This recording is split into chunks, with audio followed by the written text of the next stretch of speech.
A man convicted of killing 7 people between 1971 and 1979 had more than 1,000 photographs in a Seattle storage locker. In 2010, police released dozens of the photos and 21 of them were identified.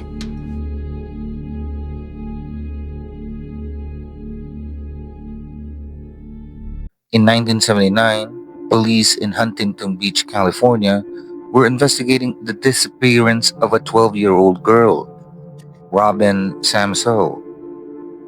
Their search led them to a storage locker in Seattle, belonging to a man named Rodney Alcala.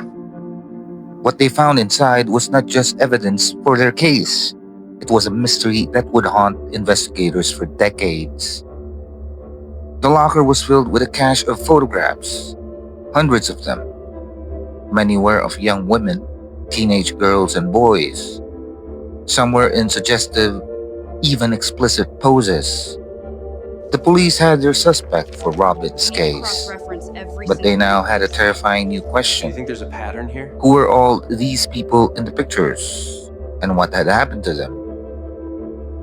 This is the story of those photographs and the man known as the dating game killer. Rodney Alcala was a serial killer. He was convicted in California for taking the lives of 5 people between 1977 and 1979, and he pleaded guilty to 2 more murders in New York. While he was conclusively linked to 9 deaths, the true number of his victims is unknown, with some estimates being tragically high. Shockingly, during this time, he even appeared as a contestant on the popular TV show The Dating Game. Our show and your host, Jim Wyatt. Hey! Thank you. Between takes, he might find him skydiving or motorcycling. Please welcome Rodney Alcala. Rod, welcome. Say hello to Rodney Alcala. Rodney, come on and say hello. Congratulations, Rod. You did it with a 1 answer. Earning him his chilling nickname. He was a man who moved across the country with charges considered in several states. But his most enduring legacy, beyond the crimes themselves, may be his collection of over 1,000 photographs. Prosecutors stated that Alcala used his camera as a tool. He would meet women, sometimes claiming to be a professional photographer, and persuade them to pose for him. The collection was his trophy, a record of the people he had encountered. For the families of the victims and for investigators, these photos represent potential unsolved cases. Were these missing persons? Were they other victims who had never been reported? In 2010, after a jury for the 3rd time sentenced Alcala, the Huntington Beach police took an unprecedented step. They released more than 1,000 of these photos to the public.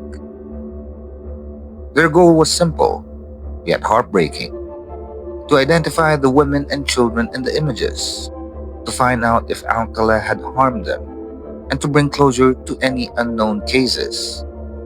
And here is where this dark story finds a glimmer of light. As investigators follow the leads, a remarkable fact emerged. Most of the people who were identified in those photos were alive and well. They had thankfully survived their encounter with him. For them, the photos were a disturbing relic from their past, now with a terrifying new context. However, this was not true for everyone. In at least one case, a woman identified in his photos was later linked to an unsolved murder for which Alcala was charged. He was known to have assaulted at least one other person he photographed. The police wrongly believed that among those 1,000 pictures, there could be more victims whose stories have yet to be told. Rodney Alcala died in prison in 2021 at the age of 77. He never provided a full account of his actions. And so the photographs remain. They are a silent, haunting archive, a testament to the lives he took, but also a reminder of the many who survived. They represent both solved mysteries and questions that may never be answered. They are the unsettling legacy of a man who had used a camera to document his crimes, and the ongoing effort to ensure that every single victim has a name. If you have any information related to any unsolved case, please contact your local authorities. Thank you for watching.